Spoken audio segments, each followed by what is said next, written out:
चलिए, तो आज सुबह जो हम लोग सस्टेनेबल डेवलपमेंट गोल्स है ना, यूएन के द्वारा जो प्रस्तावित हैं 17 गोल्स की बात कर रहे हैं। यूएन का मतलब है मूलभूत सभी देशों की, ज़्यादातर देशों की ये अपेक्षा में बात है। तो ये जो कामना है इसको पूरा करने का कार्यक्रम क्या हो, और उससे पहले तो इन लक्ष्यों को समझा जाए, है ना। ये मानव की मूलभूत चाहत को भी व्यक्त कर रहे हैं अगर हम ध्यान से देखें तो ये लक्ष्य जो हैं। तो हमने उसमें से 2 लक्ष्यों के ऊपर बात करी। पहला लक्ष्य था नो पावर्टी और दूसरा था ज़ीरो हंगर। इस पर काफ़ी बढ़िया चर्चा चली और असल में कुछ ऐसी बातें निकल के आई जहां हमको ये समझ में आया कुछ हम यूएन को भी सुझाव दें और कुछ संविधान संसद में भी सुझाव दिए जा सकते हैं, है ना। 2 इस प्रकार की बातें निकल के आई। तो मैं चाहती हूँ आप में से कोई स्टूडेंट आप इसको समराइज़ करें, है ना, और जो भी हमने सुबह किया था और उसके बाद हम आज सत्र को आगे बढ़ाएंगे। ठीक है, करेंगे? ठीक, करिए जी। पहले तो जैसे चाचा जी ने ये बताया कि हमारा गोल है नकारात्मक नहीं होना चाहिए, वो बताया था उनको। हम कभी सेट ऐसा नहीं करना चाहिए नकारात्मक। और दूसरा जो है नेचर में है उनकी कल्पना है, ना कि नहीं है। नेचर में है, हाँ हाँ, ना कि वो नहीं है। और विधानसभा और जैसे आगे उसमें जैसे खिलाड़ी आते हैं, वैज्ञानिक आते हैं, वो सब आते हैं, जैसे किसान क्यों नहीं है, किसान को भी उधर जगह मिलनी चाहिए राजनीति में ऐसे। और किसान की भी जैसे अभी कोई परिभाषा नहीं है, उनकी भी कुछ परिभाषा होनी चाहिए। बहुत बढ़िया, बहुत बढ़िया। तो संविधान में, संसद में, नीति निर्धारण में, है ना, ये सब जगह किसान का एक भागीदारी सुनिश्चित होना चाहिए। पहले तो संविधान संसद में किसान की परिभाषा है। नीति निर्धारण के लिए भाई जो काम कर रहा है उससे पूछ के नीति बनाएंगे ना, कि जिसको नहीं आता तो वो नीति बनाएंगे। अभी वास्तव में उल्टा चल रहा है ना। और जहाँ उत्पादन वर्ग है वहाँ तो मंदी आएगी नहीं, वो भी पॉइंट मुझे बहुत अच्छा लगा। और उत्पादन वर्ग को बढ़ाना ही चाहिए 70% जैसे उसने बोला, उतना तो उत्पादन वर्ग होना ही चाहिए। उनसे जैसे देश में कभी मंदी नहीं आएगी। बढ़िया। तो अर्थव्यवस्था की स्वतंत्रता उत्पादक वर्ग से है। अर्थव्यवस्था अपने में एक स्वतंत्र हो जाती है, संरक्षित हो जाती है। सही में वो मंदी का कोई असर भारत में नहीं दिखा, पाकिस्तान में नहीं है, बांग्लादेश में नहीं है, नेपाल। और समृद्धि का मतलब उन्होंने बताया कि जैसे सामान्य आकांक्षाएं होती है, जैसे हमारी रोटी, कपड़ा और मकान। जी, बहुत बढ़िया। तो पहला गोल जो हम ये कह सकते हैं कि एक ये प्रस्ताव रखा गया कि नो पावर्टी के जगह प्रॉस्पेरिटी फॉर ऑल। क्या बात है ना, ये होना चाहिए पहले की तरफ से जी, यूनाइटेड नेशंस को कि इस जगह नो पावर्टी की जगह प्रॉस्पेरिटी फॉर ऑल, तो 17 की जगह 16 रह जाएगी। यस, 2 गोल एक साथ पूरे हो हाँ, जाएंगे। बिल्कुल बिल्कुल बिल्कुल। और प्रॉस्पेरिटी का डेफिनेशन साथ में जाएगा। तो ये जब मैं इस वीडियो को अपलोड करूंगी तो मैं सच में यूएन को टैग करूंगी और मैं एक उनको लिखूंगी, चिट्ठी लिखूंगी मैं भी। ठीक है, चलो, पता है, लेकिन इसीलिए तो हमारे मुंह से निकला। जी, ठीक है। तो हिना बहन ने जो रखा उसको मैंने थोड़ा सा जोड़ा। आगे रिद्धि कुछ रखे बेटा? अर्जुन बेटा आप पहले रखें। क्या सुबह जो बात की उसमें पॉवर्टी का तो आ गया, तो मैं अभी हंगर का ले लेता हूँ, नो हंगर। तो नो हंगर में हमें सामाजिक भागीदारी से वस्तु निवारण कर सकते हैं इस चीज़ का। जैसे कि दरेक ग्राम पंचायत को जवाबदारी दे के कि गांव में कोई भूखा ना सोए। और उत्पादक जो है कोई दी संग्रह करवानी लागणी एनामा ना होय। उत्पादक है उसमें संग्रह की इच्छा ही नहीं होती। क्या बात है, असली बात तो यही पकड़ना है। तो असंग्रह जिसको हम कहते हैं वो उत्पादक होना है। असल में उत्पादक होना अभ्यास है, बस। संग्रह ना होना कोई नेगेटिव नहीं, अभ्यास नहीं। यही कारण से यूरोप और दूसरे देशों पर कब्जा जमाना चाहता है नहीं, अभी भी कर ही रहा है। हाँ। जी तो एमएनसी के द्वारा कर रहे हैं। अरे वो तरीके बहुत हैं उसके। इससे एक बात ये निकल के आती है, उत्पादक न होने भर से आदमी में क्रूरता अनिवार्य हो जाती है। बिल्कुल, संग्रह की प्रवृत्ति और संग्रह के लिए शोषण, शोषण के युद्ध तक जाता है। बस। बाकी तो संविधान में जो खेडूत होते हैं उसकी कोई व्याख्या नहीं है। बाकी उन देशों को हमें पिछड़ा हुआ मानना चाहिए जो आहार, आवास और अलंकार में भागीदारी नहीं कर रहे, उत्पादन नहीं कर रहे। हाँ, मतलब बाहर से मंगवा रहे हैं, वो पिछड़े। तो पिछड़े और अगड़े की परिभाषा बदल जाए, माने वो देश पिछड़े हैं जो बाहर से अभी खाना खरीदते हैं, कपड़ा खरीदते हैं, वो देश अगड़े हैं जो ये नहीं खरीदते हैं। तो पूरी दुनिया के जो विकासशील और विकसित देश के पैमाना वो बदल जाएगा जी। और क्या रहा? सब कुछ तो आ गया। हाँ, रिद्धि सिद्धि बताएंगी। हाँ, रिद्धि बताएगी, सिद्धि हंसेगी। जो नेगेटिव होती है वो नहीं सोचना चाहिए, जो सोचते हैं वही होता है। और उत्पादन जो करता है वो विकसित रहता है, जो उत्पादन नहीं करता उसे विकसित नहीं कहलाता। हाँ, ये भी है। डिनर नहीं हुआ है क्या? डिनर हो गया है लेकिन कम खाया होगा उसने। उसके अगेन तो आ गया सब कुछ।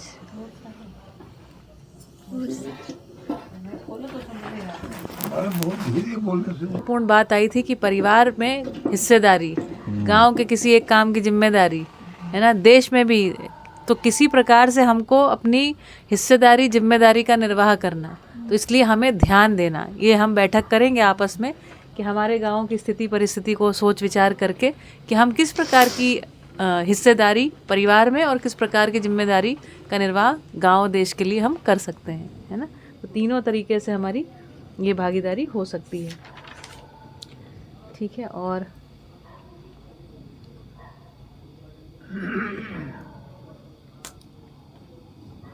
बढ़िया है। ठीक है, मुझे लगता है मोटी मोटी बातें आ गई, सारे लोगों के द्वारा आगे बढ़ा जा सकता है। और किसी को कुछ जोड़ना हो सुबह की बात में, कुछ अच्छा लगा हो तो बताइए। गोल की तरफ आगे बढ़ते हैं। तीसरा गोल है good health and well being. तो मुझे लगता है कि गुड हेल्थ और वेल बीइंग को पहले डिफाइन किया जाए जी।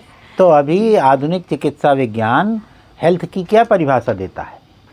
बीमार ना होना। ये भी उसके पास कोई भी सकारात्मक परिभाषा नहीं नहीं है। है। जैसे न्याय की नहीं है, है ना, वैसे ही हेल्थ की भी सकारात्मक परिभाषा नहीं। पूरी दुनिया में केवल आयुर्वेद में एक सकारात्मक परिभाषा दी गई है। इसके अलावा पूरी दुनिया के चिकित्सा ग्रंथों में, उसमें चाइना भी शामिल है। अच्छा। हाँ, नहीं खोज पाए हैं। और वह है प्रसन्नात्मन, क्या है, इंद्रिय, जिसकी इंद्रियां वात पित्त कफ सम हो,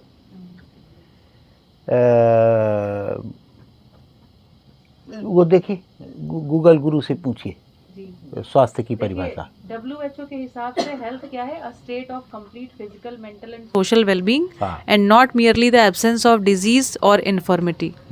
लेकिन इसके ये फिजिकल, मेंटल, सोशल वेलबींग को डिफाइन नहीं कर पाए फिर। हाँ। अब हम देखते हैं अकॉर्डिंग टू आयुर्वेदा। हाँ।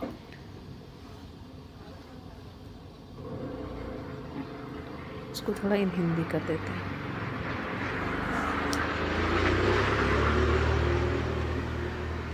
तो आयुर्वेद के अनुसार स्वास्थ्य सिर्फ बीमारी की अनुपस्थिति नहीं, बल्कि दोषों मतलब वात, पित्त और कफ, अग्नि अर्थात पाचन, धातुओं अर्थात ऊतकों मतलब टिश्यूज, और मल क्रियाओं का संतुलन है।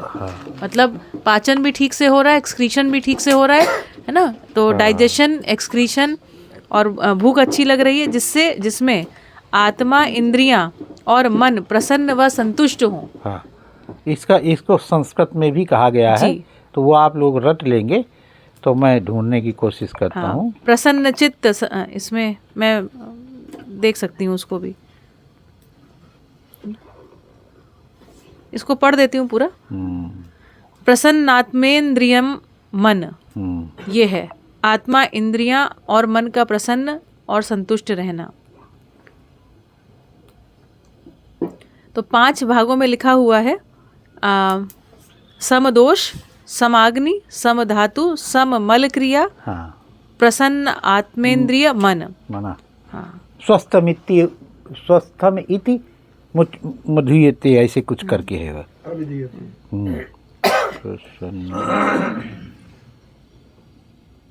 समदोषः, समाग्निश्च, समधातु, मलः क्रिया, ये लिख लेना चाहिए। प्रसन्न आत्मेंद्रिय मनः स्वस्थ इति अभिधीयते। अभिधीयते।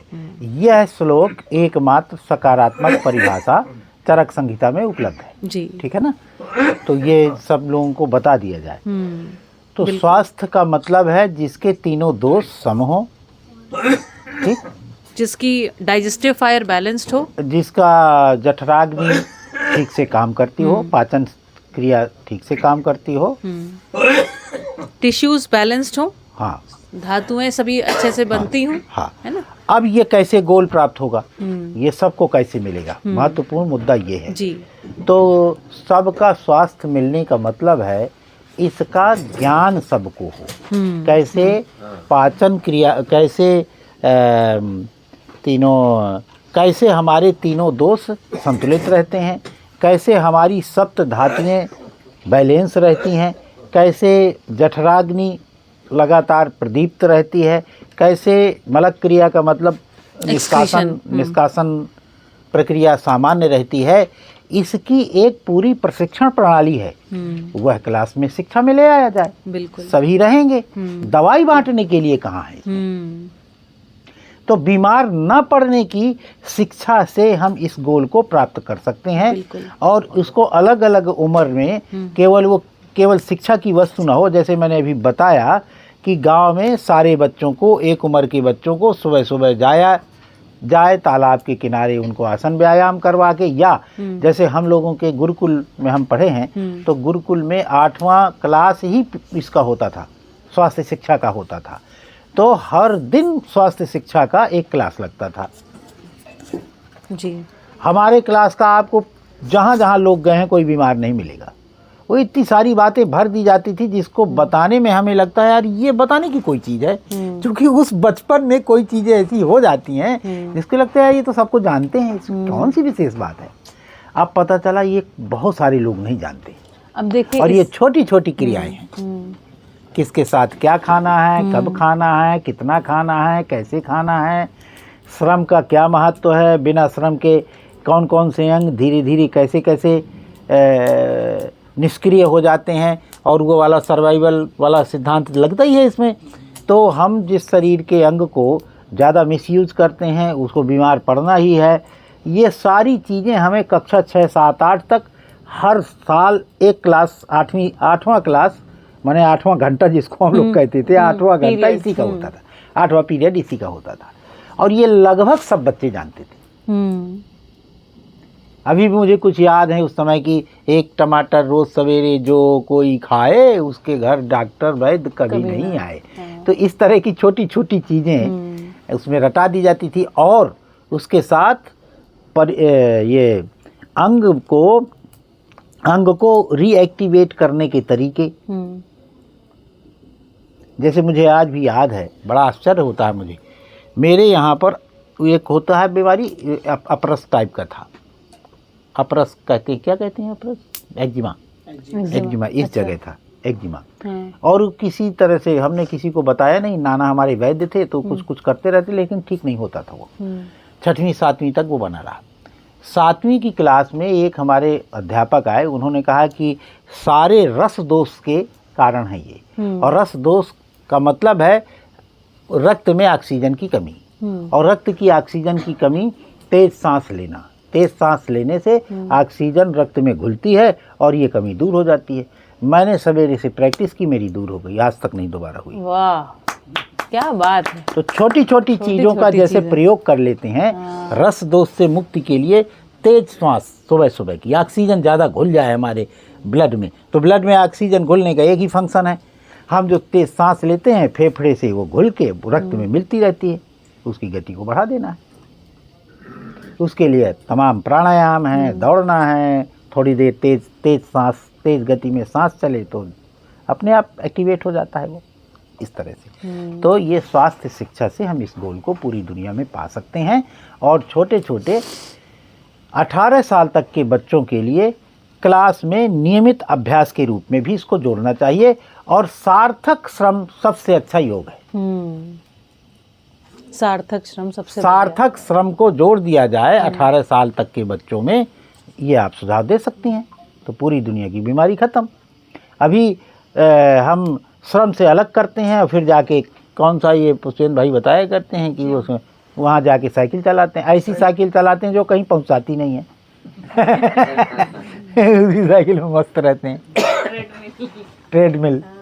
ऐसे दूसरा सीजन का जो वस्तुएं मिलती है, ऋतुचर्या, दिनचर्या, वो उसके हिसाब से जो खाना चाहिए, उसके ज्ञान।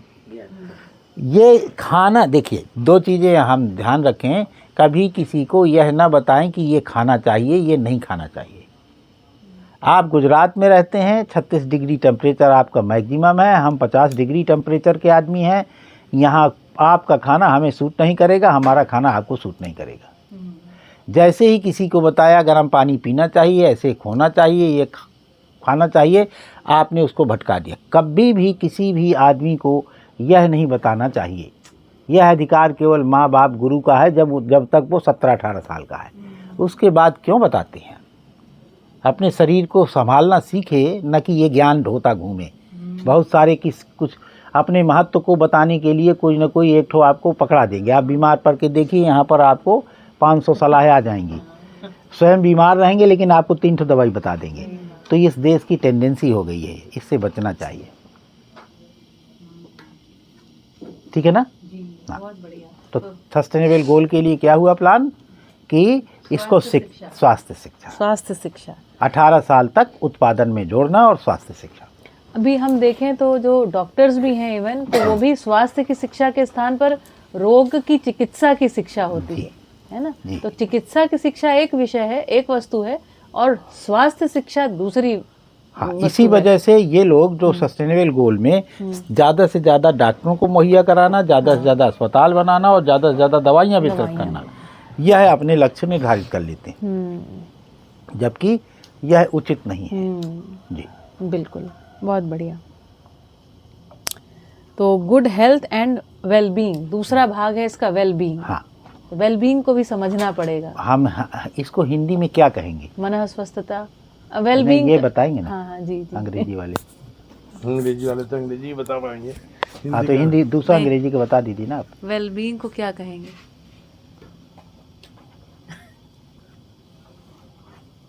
अच्छा होना है ना? भला चंगा।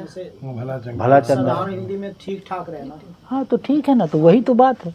तो दोनों शब्द कहने की जरूरत ही नहीं थी। हेल्थ माने वेल बीइंग ही है। तो बिल्कुल ठीक बात है ना। तो good health and well being, भला चंगा रहना, इसमें मानसिक स्वास्थ्य भी एक हिस्सा है। कुशलता भी एक शब्द है वेल बीइंग का। देखिए, स्वास्थ्य की तीनों धाराएं हैं। वो केवल मानसिक नहीं है, इमोशनल भी है। बिल्कुल। इमोशनल, मानसिक Mental और and physical। फिजिकल तीनों है। तो इमोशनल, अगर इमोशनली आदमी स्वस्थ नहीं है तो मेंटली स्वस्थ नहीं हो सकता है, और उसका शारीरिक स्वास्थ्य तो बिगड़ेगा ही। तो इमोशनली भी स्वस्थ रहना, मेंटली भी और फिजिकली भी, तो स्वास्थ्य में तीनों आ जाती हैं। बिल्कुल। तो आयुर्वेद में तो आधि और व्याधि 2 शब्दों में इसको कवर किया गया है। अंग्रेजी में मुझे पता नहीं है कैसे पर करते हैं। देखिए इन वाले में लिखा है जी, मेंटल और सोशल और फिजिकल वेलबींग ऐसा इसमें लिखा है। हाँ, तो वही है फिर। हाँ, तीनों लिखा है। तो वो कैसे होगा? परिवार व्यवस्था में अच्छे से जीने से, समाज की जिम्मेदारी पूर्वक जीने से इमोशनल और मेंटल हेल्थ बना रहता है। बिल्कुल। इसको हम ऐसा कह सकते हैं कि अपने पराये की जो मानसिकता है उससे मुक्ति, फिर नकारात्मक हो जाएगा। हम जितनी सीमा तक अपनेपन के भाव से भर विस्तार अपनेपन का विस्तार, अपनेपन के विस्तार से उसको, जैसे संसार है वैसा तदाकार हो जाए। लेकिन ये ऐसा ही संसार से हम अपना नाता कैसे जोड़ सकते हैं, यह अगर अभ्यास डलाया जाए तो जैसे बच्चे आते हैं और वो ये कहते हैं कि मुझे इससे इमोशनल परेशानी है, इसने मुझको धोखा दिया, तो उससे भी कोई सकारात्मक अर्थ जाता है, उस सकारात्मक अर्थ को लेकर उसको स्वीकार कर लें। ये अभ्यास डलाने की जरूरत है। प्रतिक्रिया में आने के बजाय उसने कोई गलती की है, जिस गलती से मेरा इमोशन हर्ट हुआ है या मुझे मेंटली परेशानी हुई है, फिजिकली परेशानी हुई है, उसके बाद भी अपनेपन उसमें निकल आए। जैसे मैं एक उदाहरण से बता सकता हूँ कि हमारे गांव में कुछ लोग हमसे ईर्ष्या करते हैं और लड़ते हैं, तो हम मान लेते हैं कि अच्छा ये इसलिए अच्छा लड़ते हैं, इसलिए हमें डांटते हैं कि हमको अच्छा देखना चाहते हैं, हम और अच्छा बने और उनके प्रति भी आभार व्यक्त कर दें। तो वो हमको जिस रूप में है उस रूप में नहीं देखना चाहते हैं, अच्छा देखना चाहते हैं, तो और अच्छा बन जाए, क्या दिक्कत है इसमें? सही बात। उनसे चिढ़ने की क्या बात है, और अच्छा बने। ऐसे ही हमें हर स्तर में कोई ना कोई अपनेपन से नहीं काटना है उनको, उनकी प्रतिक्रिया में नहीं आना है। ये अभ्यास हो जाता है, छोटे छोटे अभ्यासों से हो जाता है। बहुत बढ़िया। तो संबंध को पहचानने का और पूरकताओं को पहचानने का अभ्यास। जी देखिए, हम संबंध को नकार नहीं सकते, परस्परता को नकारना हमारे बस की बात नहीं है। हम हैं, इसको पहचान कर जी सकते हैं, नकारना ही दुख है। सही बात है। नकारना ही दुख है। बहुत सुंदर। ठीक है ना? बहुत तो ये तो अभ्यास से होगा। तो इसको यही जो परिवार में मूल्य पूर्वक जीना से ही इस गोल को प्राप्त किया जा सकता है। बहुत बढ़िया। और इस पर कोई चर्चा की ज़रूरत है? Good health and wellbeing. तो मुझे लगता है यहाँ से कार्यक्रम में निकल के आता है कि हम सब भी पहले तो इस स्वास्थ्य शिक्षा को लें, स्वयं ग्रहण करें, और दूसरा अपने गांव में अपने जो भी लोगों के साथ जुड़े हुए हैं उनके साथ इसको शेयर करें। एक ध्यानाकर्षण है, एक कार्यक्रम यहाँ से निकल के आ सकता है। ठीक, बढ़े आगे चौथे गोल की तरफ। चौथा गोल है क्वालिटी एजुकेशन। ये तो सकारात्मक है। हाँ, इसको बताया जाए कि बढ़ाया जाए। But what is quality again? What is education? हाँ, व्हाट इज एजुकेशन? एजुकेशन भी, एजुकेशन को तो वो मानते हैं। खैर, व्हाट इज एजुकेशन फॉर? हाँ, फार्मर और इनफार्मर दोनों एजुकेशन को लोग मानते हैं, लेकिन क्वालिटी में डिफरेंस है। तो पैसे में की अधिकता माने ज़्यादा कमाई देने वाला या इस तरह को क्वालिटी क्या मानते हैं, वो उसको डिटेल में जाना पड़ेगा। यदि क्वालिटी का मतलब गुणात्मक परिवर्तन है तो फिर ठीक है।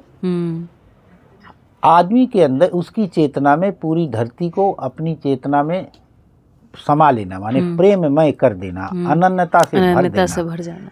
ये अगर है तो बहुत बढ़िया है, क्या दिक्कत है इसमें? यही तो क्वालिटी एजुकेशन का मतलब है। तो माने एजुकेशन के हम लोग अभी दो सहअस्तित्ववाद में मानते हैं, निपुणता, कुशलता और पांडित्य की शिक्षा, और दूसरा जीवन में गुणात्मक परिवर्तन अखंड समाज तक के लिए। दो ही उसके लक्ष्य हैं जी। तो कुशलता, निपुणता, पांडित्य माने आजीविका के लिए या उत्पादन के लिए, उत्पादन से जुड़े होने के लिए, और पूरी धरती में अपनेपन का विस्तार कर लेना। ये एजुकेशन की पराकाष्ठा है। बिल्कुल। तो चेतना, विकास, मूल्य, शिक्षा, इसके लिए हमारे पास प्रस्ताव है, दिया जा सकता है। इससे हम निपुणता, कुशलता और पांडित्य से भी जोड़ पाते हैं बच्चों को। और अब ये अलग बात है कि निपुणता क्या है, कुशलता क्या है, पांडित्य क्या है, इसको भी समझना चाहिए। तो निपुणता मोटा मोटी जो हम जहाँ रहते हैं, हमारी आवश्यकता के लिए चीज़ें वहीं बनी रहती हैं। हमारे अंदर वह गुण विकसित हो जाना, उसी से हमें कुर्सी चाहिए तो हमें बाजार याद आने के बजाय अपने यहाँ सड़ती पड़ी हुई कोई लकड़ी पकड़ी से कैसे बन सकती है, ये निपुणता है। ये कुशलता है। तो कुशलता क्या है? बाजार याद ना आए, पैसा याद ना आए, हमारे सामने जो भी वस्तु है उस वस्तु के सदुपयोग पूर्वक हम अपना काम चला लें, ये कुशलता है। निपुणता क्या है? उसी में एस्थेटिक वैल्यू पैदा कर दें। दूसरे चाहें तो उसको करवा भी दें। ठीक, यह भी जीवन में के गुणात्मक परिवर्तन से ही आता है। नहीं तो कुर्सी चाहिए, ध्यान आएगा मार्केट के फलाने दुकान में मिलती है। हमें आके यहाँ बहुत लोग सलाह देते हैं। जैसे ही वो सलाह देते हैं तो हम उनको बता देते हैं कि बाजार मैं भी जानता हूँ। तुम अगर तुम्हारे पास ऐसा कोई सुझाव हो कि बिना बाजार गए यहाँ पर इस चीज़ की आपूर्ति हो जाती है तो स्वागत है। नहीं तो बाजार के लिए काहे को बताते हो, तो हम तो जानते ही हैं। नहीं तो अमेज़न तो सामने रखा रहता है, चाहे जितनी से अब तो किसी बाजार में घूमने जाना भी नहीं पड़ता है, वो हाथ में है, टप टप टप करिए बाजार घूम आइए, बैठे बैठे बाजार घुमाते। तो कुशलता का तात्पर्य है हमारी जो आवश्यकताएं हैं वो आसपास से कैसी पूरी कर ले, उसकी कला विकसित हो जाना, उससे एक कॉन्फिडेंस आता है। बहुत बढ़िया। हम ऐसा ही हैं, जैसे ये कुर्सियां बैठे हैं, ये सब 2-2, 500 रुपए की टूटे हुए कार की कुर्सियां हैं और पीछे 10 साल से ये चल रही हैं 10 साल से।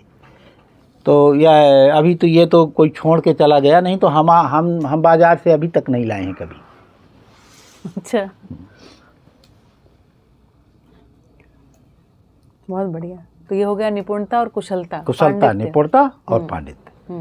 पांडित्य क्या है? पांडित्य का मतलब होता है कितनी, अब जैसे हम कितना मकान चाहिए कौन तय करेगा। हम कुशल हो गए, चमड़े का जूता बनाने लगे, अब कितना बनाएंगे, कैसे तय होगा। पता चला हमने माल भर दिया, अब उसको जूता के लिए आदमी ढूंढते घूम रहे हैं। पहले हमने वस्तुएं इतनी बना ली, फिर उसके लिए आदमी ढूंढते घूम रहे हैं। अभी तो यही हो रहा है। ये पांडित्य नहीं है, उसमें संतुलन, विवेक आना। हाँ, संतुलन आना, बिल्कुल संतुलन आना। संतुलन। पांडित्य माने संतुलन का पता होना, संतुलन बिंदु की पहचान होना। बहुत बढ़िया। उत्पादन के अर्थ में संतुलन बिंदु को पहचान लेना। बढ़िया। तो ये है क्वालिटी एजुकेशन के अपने देखें तो ये गोल हैं कि निपुणता, कुशलता और पांडित्य का आ जाना, जिससे स्वयं में विश्वास होता ही है। वही समृद्धि है। वही समृद्धि है। पैसे से समृद्धि नहीं होती है। समृद्धि उस दृष्टि में होती है कि हम जहाँ जाते हैं वहीं सब कुछ हम बना लेते हैं। पेड़ पौधे सब कहीं रहते ही है, गाय गोरू सब जगह रहता ही है, अपना उसी से काम चला लिया। ठीक है जी। एजुकेशन के बारे में मैं कुछ कहना चाहूँगा। हाँ। एजुकेशन का पर्पस क्या है, ये भी इम्पोर्टेंट है। अगर एजुकेशन का पर्पस नौकरी करना या नौकर बनाना है तो वो तो पॉजिटिव और क्वालिटी एजुकेशन नहीं माना जाएगा। अगर एजुकेशन का पर्पस स्वावलंबी बनना, नेचर को कंजर्व करना है तो वो क्वालिटी एजुकेशन माना जाएगा। संबंधों को कंजर्व जी करना है। जी। तो पर्पस ऑफ एजुकेशन भी बहुत इम्पोर्टेंट है। बहुत बढ़िया, बहुत बढ़िया। ये मुझे लगता है बहुत महत्वपूर्ण ध्यान आकर्षण था। बिल्कुल। यूएन को ये प्रस्ताव लिखना पड़ेगा कि आप किसको क्वालिटी एजुकेशन करें। ये शिक्षा तो कतई क्वालिटी एजुकेशन नहीं होती। जिस अमीर से अमीर को भी मिल रही है वो भी गरीब से गरीब को जो मिल रही है वो उसमें अपने भारत का उदाहरण दीजिए जी कि यहाँ पर 15 एकड़ का काश्तकार भी अभी नौकरी के लिए ढूंढ रहा है, 100 एकड़ का काश्तकार भी ढूंढ रहा है। हाँ, सही बात है। 15 एकड़ के काश्तकार, 100 एकड़ के काश्तकार का भी ध्यान क्यों खेती में नहीं जाता है, ये जांच की बात है। क्यों उसका मन नहीं होता है पूरा मन लगा के, ये जांच की बात है। अगर उस जांच तक वो नहीं पहुंचते हैं तो हम तो बर्बाद हो ही रहे हैं धीरे धीरे। हमारे जिनके पास खेत है उनके बच्चे खेती करना नहीं जानेंगे तो क्या होगा, बेचेंगे तो बहुराष्ट्रीय कंपनियों के पास जाएगी, खरीदने की तो ताकत है नहीं किसी के पास। यदि किसी अमीर आदमी या बहुराष्ट्रीय कंपनी के पास जमीन पहुंच जाती है तो क्या होता है, कल्पना करिए, ताला लाख हो जाता है, उसका उत्पादन रुक जाता है।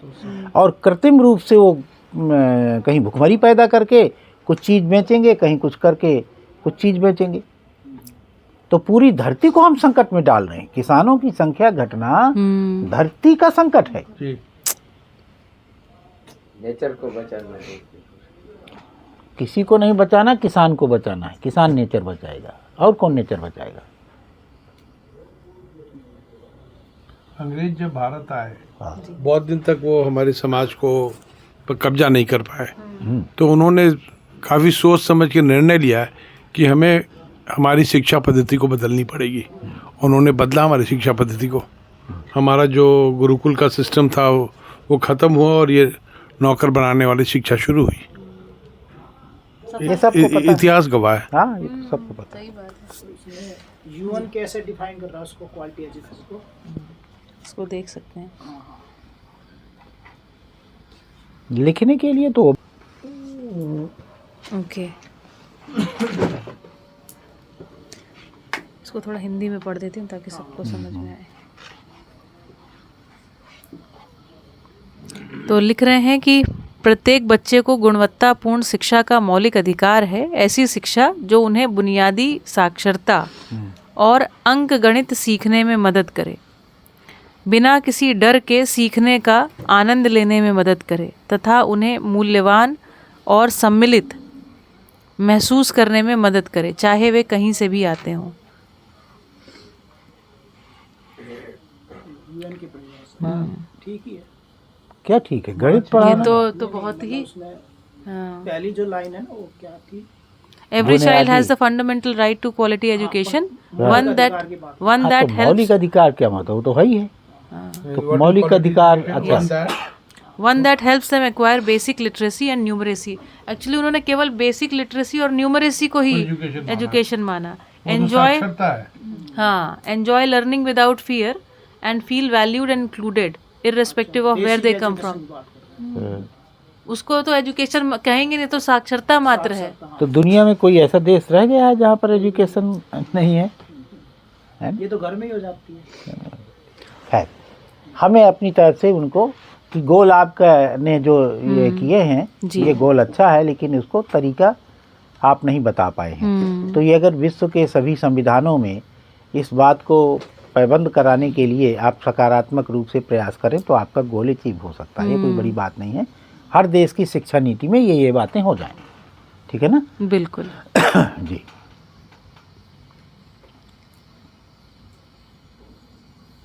काफ़ी चेतना में, है ना, कॉन्शियसनेस डेवलप हो, जीव चेतना से मानव चेतना में, जो हम कह रहे हैं। तो एक्सपेक्टेशन के रूप में ज़रूर है कि फियर ना हो एजुकेशन में, वही नकारात्मक बात। फियर ना हो कि ऐसी स्थिति क्या होती है। सबसे स्नेह हो, इसका सकारात्मक पक्ष है। तो वो हम पहले ही बता चुके हैं कि पूरी दुनिया की जैसा है वैसे समाज से अपना रिश्ता जोड़ लेना और उनकी जिम्मेदारी ले लेना कि इसमें हम परिवर्तन लाएंगे। हमारे संपर्क में आएंगे तो परिवर्तन लाएंगे, नहीं आते हैं तो हम उसके ठेकेदार नहीं हैं, लेकिन हम घृणा नहीं करेंगे। सही बात है। हम किसी से कोई घृणा नहीं करेंगे। हमारे संपर्क में आएंगे तो हम अपना पूरा प्रयास करेंगे, नहीं आएंगे तो हमें कोई परेशानी नहीं है। वेट कर रहे हैं बैठ के आराम से। वेट कर रहे हैं, मौज से रह रहे हैं। मौज से रह रहे हैं। हम वेट नहीं करते किसी का। बहुत बढ़िया, ठीक है ना। तो आगे बढ़ा और कुछ एजुकेशन के ऊपर बात चर्चा करनी। फॉग हो सकता है। चलिए, तो फिर हम अभी तक 4 गोल्स को लेकर के चर्चा हो गई है। एक तो no poverty, zero hunger, good health and wellbeing, quality education. अब हम लोग 5वें गोल की तरफ चर्चा को बढ़ा रहे हैं और 5वां गोल इन्होंने लिखा है जेंडर इक्वालिटी, लैंगिक समानता। तो मुझे लगता है इस पर भी हमारी चर्चा हो चुकी है जी।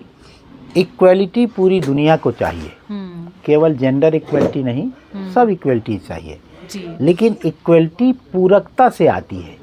अभी जो इक्वलिटी प्राप्त करने का इन लोगों ने तरीका कम्पिटिटिव और वस्तुओं को बराबर बांट के इक्वलिटी प्राप्त करना चाहते हैं। एक तरह का कपड़ा पहन के, एक तरफ का बाल रखा के, और वो सेना में जाते हैं तो मैं भी सेना में जाऊंगी, इससे इक्वलिटी नहीं आती है। परिवार और टूट जाते हैं, क्योंकि स्त्री और पुरुष के बीच में एक तीसरा छुपा हुआ पक्ष है, बच्चे। यदि स्त्री पुरुष के बीच में पूरकता नहीं है तो उसका पूरा प्रभाव बच्चों पे पड़ता है और बच्चे फिर वो एक चेन चल जाती है। तो बच्चे को क्या चाहिए? पूरा बाप पूरी माँ। हर बच्चे को क्या चाहिए? पूरा बाप पूरी माँ। पूरी माँ क्या है? माने धरती, पूरा बाप माने आसमान, माने जहाँ तक वो फैल सकता है वहाँ तक फैलने का स्पेस वो बाप देता है और पोषण पूरी माँ देती है। तो हर बच्चे को ये चाहिए। इसमें अधूरा बाप और अधूरी माँ नहीं चलती। सिंगल पेरेंटिंग एक परिकल्पना है। जो सिंगल पेरेंटिंग में पले बच्चे हैं उनका मनोवैज्ञानिक परीक्षण कर लिया जाए, वो भयग्रस्त रहेंगे। जिसके पिता नहीं होता है उसके बच्चे भयग्रस्त होते हैं। जिसके माँ नहीं होती है वो सब जगह माँ ही ढूंढता है, पत्नी में भी माँ, सब जगह माँ ढूंढता रहता है जीवन भर। वो अधूरापन कहीं पूरा नहीं कर पाता है और वो परेशान रहता है। इसको फ्रायड ने बहुत अच्छी तरह से बता दिया है, ये कोई नई चीज़ मैं बता नहीं रहा हूँ। तो बिल्कुल सही बात है ना। कह तो रहे हैं यहाँ पर जो यूएन डिफाइन कर रहा है उसको पढ़ देती हूँ। कह रहा है लैंगिक समानता की परिभाषा वह स्थिति है जिसमें अधिकारों या अवसरों तक पहुंच लिंग के आधार पर अप्रभावित रहती है।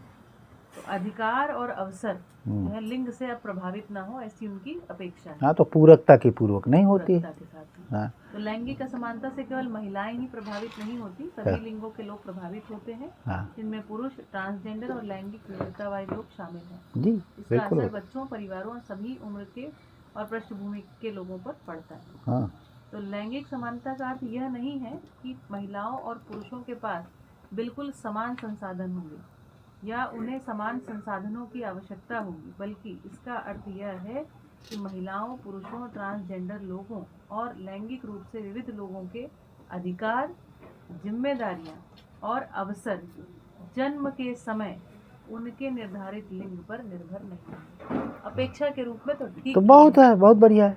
हाँ, कह दीजिए। तो इसका तो हमारे यहाँ हिंदुस्तान में, विश्व के बहुत देशों में ऐसी स्थितियाँ हैं, लेकिन जिस तरीके से पाना चाहते हैं वो तरीका नहीं है। हमारे यहाँ तरीका है, हम बता सकते हैं उनको। परिवार व्यवस्था में इस पूरी समानता होती है, पूरे दोनों का संयुक्त अधिकार होता है सभी संपत्तियों में। बल्कि हमारे देश के संविधान में एक प्रॉब्लम है, जैसे ही बच्ची विदा होकर पति के घर जाए, सारी प्रॉपर्टी में बराबर का हिस्सा होना चाहिए पति की। तो एक कानून बना दें, प्रॉपर्टी राइट भी बराबर हो गए, क्या दिक्कत है इसमें? कानून ही तो बनाना है। जैसे अभी कानून बनाए हैं कि बच्चियों का अधिकार है, इसको ना बनाइए, बनाइए कि पत्नी का संपूर्ण अधिकार है पति के उसमें। काम खत्म। तो सॉल्यूशन वाले पक्ष को समाधान। अब बिटिया जैसे ब्याह के जाएगी तो भाई से लड़ने आएगी फिर। इससे अच्छा है कि जहाँ ब्याह के जाना है वहाँ पर बराबर के अधिकार हो जाए, हर बच्ची का हो जाए, तो संयुक्त प्रॉपर्टी हो गई। इसमें किसी को आपत्ति होगी क्या? कोई आपत्ति नहीं होगी। तो हाँ, तो ये संविधान को भी ये लिख सकते हैं कि प्रॉपर्टी राइट के लिए आप जरा सा भी संशोधन कर दें। ये संशोधन किया जा सकता है कि लड़की विदाई के 13 दिन बाद प्रॉपर्टी में राइट हो जाएंगे, लेकिन बेचने के नहीं। उसका नाम दर्ज हो जाएगा खतौनी में, बस काम खत्म। खतौनी में नाम दर्ज कराना चाहिए, करवा लें, क्या दिक्कत है? वैसे भी नाम है उसका। नाम नहीं होता है तो भी अधिकार रहता है। अभी अधिकार नहीं है क्या? खूब है, नहीं अभी है, पत्नी और बच्चों का बराबर है। सबका है, बराबर है। पत्नी और बच्चों का बराबर है। जैसे 2 बच्चे हैं, पत्नी है, तो 3 हिस्से होंगे। प्रॉपर्टी के 3 हिस्से हो जाएंगे। अच्छा, और आप जो कह रहे हैं वो क्या है? मैं ये कह रहा हूँ, जैसे ही पत्नी जाए तो पति के हिस्से में मान लीजिए 10 बीघा जमीन है, तो उनका संयुक्त नाम आ जाए, संयुक्त नाम आ जाए। बेच नहीं सकते हैं दोनों की सहमति के बिना, नाम संयुक्त रहेगा। तो उसमें प्रॉपर्टी रुक जाएगी बिकने से, उससे कम नहीं होगी प्रॉपर्टी कभी। ये उसका फ़ायदा हो जाएगा। अभी मान लीजिए असुरक्षा समाप्त हो गई। जैसे मान लीजिए पति शराब पीने वाला आदमी से डाल रहा है, नहीं बेच सकता है इसकी सहमति। या पत्नी कुछ बदतमीजी करती है तो पति के बिना नहीं बेच सकता है। बच्चे सुरक्षित हो गए, प्रॉपर्टी सुरक्षित हो गई, परिवार सुरक्षित हो गया। सोचना चाहिए। मैं तो एक सुझाव दे रहा हूँ कि ऐसा भी हो सकता है। विचार करना चाहिए। हाँ, ऐसे हो सकता है। सही बात। बहुत बढ़िया। और इस पर जेंडर इनइक्वालिटी पर मुझे लगता है थोड़ा विचार करना चाहिए। हाँ, स्थितियाँ वैसे गंभीर हैं, क्योंकि देखिए, जेंडर इनइक्वलिटी जब तक हम तमाम सामाजिक परिस्थितियों को बनाए हैं तो बनाए ही रहेंगी। जब तक इस धरती में सेना है, आप इनइक्वलिटी को पाट नहीं सकते हैं। लड़कियां नहीं लड़ सकती हैं, वो लड़ने के लिए नहीं बनी है, वो पालने के लिए बनी है। कैसे इक्वलिटी टू? तो सेना होना इस धरती का एक अमानवीय होने का अभी प्रमाण है। इसी तरह कोई कुत्ता कुत्ते का नौकर होता है क्या? बिल्ली बिल्ली की नौकर होती है क्या? तो ये नौकर कहाँ से आ गए? जब तक इस धरती में मालिक और नौकर है तब तक इनइक्वलिटी रहेगी। मास्टर स्लेव रिलेशनशिप है, मतलब अभी हम जीव चेतना का प्रमाण दिए जा रहे हैं। जी नहीं समझिए आप, वो स्रोत क्या है इनइक्वलिटी का? बराबर काम न कर पाना। जी। दूसरा स्रोत क्या है? ज़्यादा जिम्मेदारी, ज़्यादा भाग दौड़। एक कर पाता है, एक नहीं कर पाता है, उसके आधार पर उसका शारीरिक बनावट। शारीरिक शारीरिक बनावट के आधार पर देखा तो भेद निकल के आएगा। निकल के आएगा। जीवन के आधार पर देख नहीं है, पाएं। पूरकता आती है फिर। पूरकता आती है। जीवन के आधार पर पूरकता आती है। हम क्यों दो लोग आपस में मिले हैं, कोई ना कोई पूरकता होगी। अपना अपना काम पहचाने और करें। दोनों समान हो गए, समान अवसर हो गए, समान अधिकार हो गए। पूरकता में समानता है ना। पूरकता से समानता है। जी, बहुत सुंदर। पूरकता से ही समानता है, स्थायी समानता। और इस प्रकार से परिवार में ही स्वतंत्रता है। इस प्रकार से वह स्वतंत्रता भी है। स्वतंत्रता भी, वही जो इक्वालिटी की जो अपेक्षा है, हाँ। वो इसी प्रकार से है। और यही संतुलन भी है। संतुलन भी। संतुलन कैसे चलता है? जैसे पृथ्वी सूर्य के ज़्यादा नज़दीक कुछ दिन हो जाती है तो तुरंत पृथ्वी रिजेक्ट करती है सूर्य को, सूर्य भी रिजेक्ट करता है पृथ्वी को। ज़्यादा दूरी नहीं, अब वो अच्छी दूरी, फिर वो दूर चला जाता है तो फिर खींचता है। यही पति पत्नी का होता है। जितनी जितनी जिम्मेदारियां पति की जिम्मेदारियां वो स्वीकार करती जाती है, कहीं कहीं पति उसकी जिम्मेदारी। इसका कोई थिन एक स्ट्रेट लाइन नहीं होता है अंग्रेज़ों की तरह का, जहाँ पर वो ज़रूरत है वहाँ पर पति ने ज़्यादा काम कर दिया, कहीं पत्नी ने ज़्यादा काम कर दिया। दोनों का लक्ष्य है परिवार। उस संतुलन बिंदु को पहचान लिया जाए, उससे इक्वलिटी भी आती है, स्वतंत्रता भी आती है, आनंद भी आता है। यही ना है, यही ना होता है। मतलब परिवार को व्यवस्था की एक इकाई के रूप में पहचानना, हाँ। और अपनी व्यक्तिवादिता का विलय होना उसमें। बस इसका यही सबसे अच्छा उपाय है। परिवार माने समाज की इकाई परिवार घोषित करना, सारे संबंधों में व्यक्ति के सारे प्रॉपर्टी राइट खत्म करना, परिवार को सारे राइट दे देना, अपने आप सब पूरकता शुरू हो जाएगी। बहुत सुंदर। व्यक्तिवाद, पकड़ में आई? आप लोगों को ये बातें पकड़ में आ रही हैं बच्चों? व्यक्ति की प्रॉपर्टी के बजाय परिवार की प्रॉपर्टी हो, सब काम खत्म। अब परिवार तो फिर हिलना नहीं है, तो प्रॉपर्टी वो परंपरा बन जाएगी उसके। बन जाएगी। अभी सारे झगड़े इस प्रॉपर्टी को लेकर के बिल्कुल होए चले जा रहे हैं। तमाम उदाहरण रोज इनको, हमारे रवि जी हैं, उनको तो यही सूचनाएं पता नहीं उनके मोबाइल में कहाँ से आती हैं। पति ने पत्नी को मारा, पति ने पत्नी को मारा, पत्नी ने पति को मारा, इसने उसको पीटा, बहुत सूचनाएं आती हैं। हमारे में नहीं आती, उनके वाले में ज़्यादा आती हैं। देखते पढ़ते होंगे तो इसलिए AI छांट देता है ना, हाँ, नेट में वो जो आप ढूंढते हैं वही मिल जाता है। सही बात है। जेंडर इक्वालिटी के लिए भी हमने परिवार व्यवस्था को संवैधानिक अधिकार दे दिए जाएं, और संवैधानिक अधिकार देने का मतलब संयुक्त प्रॉपर्टी राइट परिवार को हो, व्यक्ति के राइट ना हो। व्यक्तिवादी अधिकार जो है समस्या, हाँ, पूरी दुनिया में। इस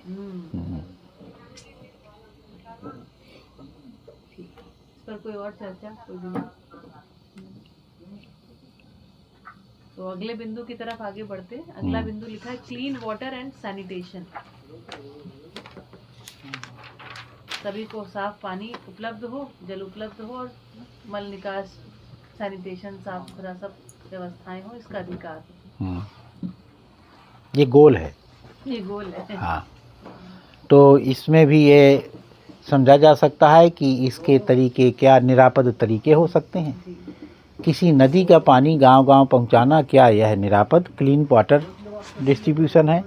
अथवा हर गांव में तालाब बनाकर पानी को रोकना और पानी को छानने की तमाम प्राकृतिक विधियों को अपनाना, ताकि उसमें स्वावलंबन भी पानी में बना रहे और वाटर भविष्य का पानी भी ना खो जाए, नदियाँ भी ना खराब हो जाएं, तो तालाब बनाना, कुएं बनाना, बावड़ी बनाना, इसको प्रोत्साहित किया जाए।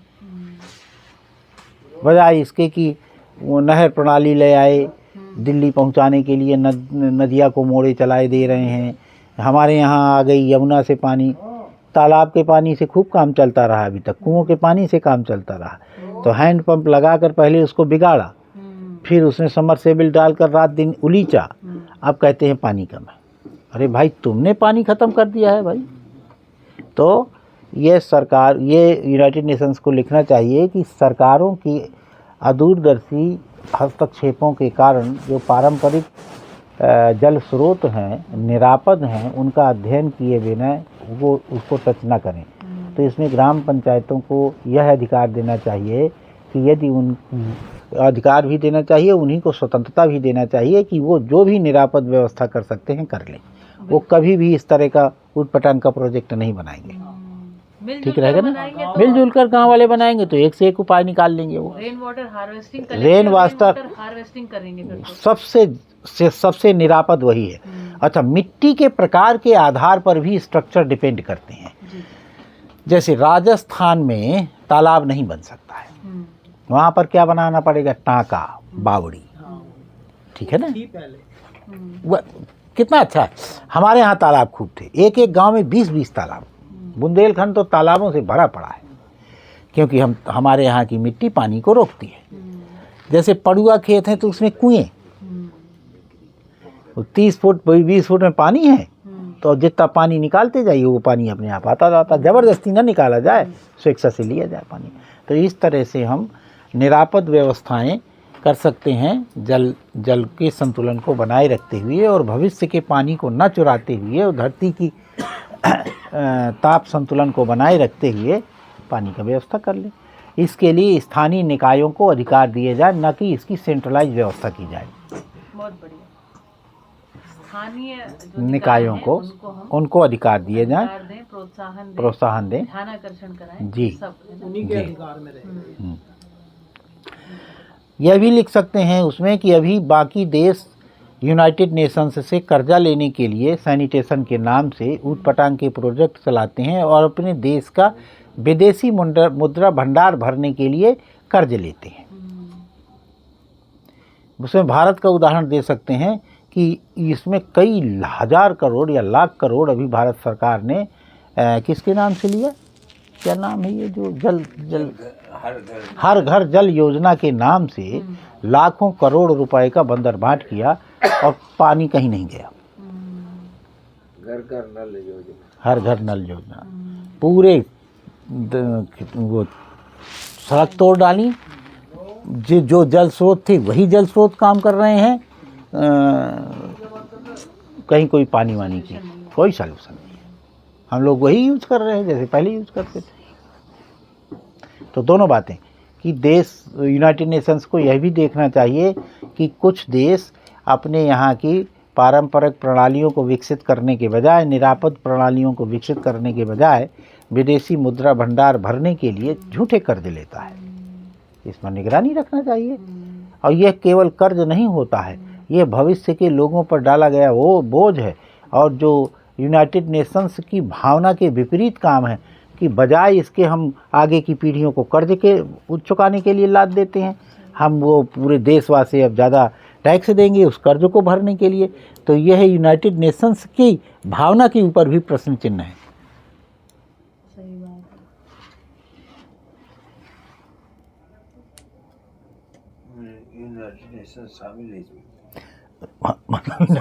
शामिल ही है, उसी से आया है। और ये हाँ नहीं, हमारे यहाँ तो लड़के रहते हैं, यूनास्प के प्रोजेक्ट में शामिल है। यूनास्प करके यूनाइटेड नेशंस का एक हिस्सेदारी है उसमें, सलाहकार हो, पता नहीं क्या करते हैं, लेकिन है उसमें। बढ़िया। तो यहाँ पर एक बार फिर से ग्राम पंचायत जो है हाँ, स्थान निर्णय ले सकती है, बिल्कुल ले सकती है। जैसे हम पावर्टी की और हंगर के लिए कहते हैं, इसको भी ग्राम पंचायतों को, स्थानीय निकायों को अधिकार देने मात्र से हो जाएगा। उनके पास ट्रेडिशनल ज्ञान है इसका। धरती का कोई ऐसा हिस्सा नहीं है जहाँ के स्थानीय लोग पानी को नहीं, आदिवासियों के पास भी है, बल्कि 1000 साल पहले करते ही थे। कोई प्यासों थोड़ी मर गया है, नहीं तो यहाँ तक आते कैसे? सही बात है। और इससे ये भी एक ध्यान जाता है कि हम लोग भी अपने गाँव में इन सब जगहों पर अपनी भागीदारी को सुनिश्चित कर सकते हैं। बिल्कुल कर सकते हैं। और इस जागरूकता को फैलाने के लिए भी हम कर सकते हैं कि पानी को, अपने गांव के पानी को अपने गांव में, ये तो सर्वे सभी बच्चे आप लोग कर सकते हैं। आपके गांव में कितने ट्यूबवेल हैं, कितना ज़मीन के नीचे का पानी निकालते हैं, कितने लाख लीटर पानी प्रति वर्ष निकालते हैं, आपके यहाँ बरसात कितनी होती है, ज़मीन के अंदर कितना पानी जाता है, कितने दिन तक पानी रह पाएगा। क्या हम जिम्मेदार हैं अपने बच्चों के प्रति? ये तो बात कर सकते हैं। और कितना तालाब बना देने पर ये बताया जाएगा आपको। अभी ये क्लास में है एक चैप्टर के रूप में, पुष्पेंद्र भाई बताएंगे कि कितना पानी रोकने पर कितना रिचार्ज हो जाता है। तो आपके गांव के पानी को लगातार बनाए रखने के लिए कितने तालाबों, बावड़ियों, कुओं की ज़रूरत पड़ेगी, वो बताएंगे। बढ़िया। जल संतुलन का पूरा एक चैप्टर है।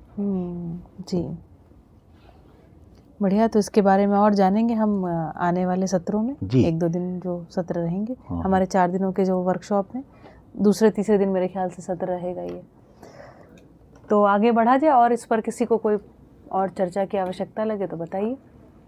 अफोर्डेबल एंड क्लीन दोनों बातें, तो इसका मतलब है कि कुछ लोगों के लिए अभी अफोर्डेबल नहीं है, और दूसरी बात है कि एनर्जी क्लीन नहीं है। हाँ, पहले तो ये समझा जाए अभी एनर्जी हमारी आती कहाँ से। जी। ये किसी को पता है? हाँ, नहीं, एनर्जी ये कहाँ से आती है? ये एनर्जी है। एनर्जी क्या है? बिजली कहाँ से? ये भी एनर्जी है, ये भी एनर्जी है भी। हाँ, कहाँ से आती है? हाँ, कितने प्रतिशत कोयले से आती है और कितने हाइड्रो पावर प्लांट से आती है, ये पता है? ये पता करना चाहिए, है ना। हमारे देश में कितनी विद्युत, हमारे देश में 4 से 5% सोलर से आ रही है, ठीक है ना, और 24% के आसपास कोल से आ रही है, बाकी हाइड्रो पावर से आ रही है ना। यूरेनियम से बहुत कम है अभी, वहाँ तक कोशिश कर रहे हैं ज़्यादा, कोशिश कर रहे हैं। हाँ, ठीक है ना, ऐसे कुछ है उसमें, एग्जैक्ट देख लीजिए आंकड़ा। अच्छा, अब इसको भी डिटेल में देखें कि अब ये जो हाइड्रो बिजली आ रही है, ये कैसे बनती है बिजली।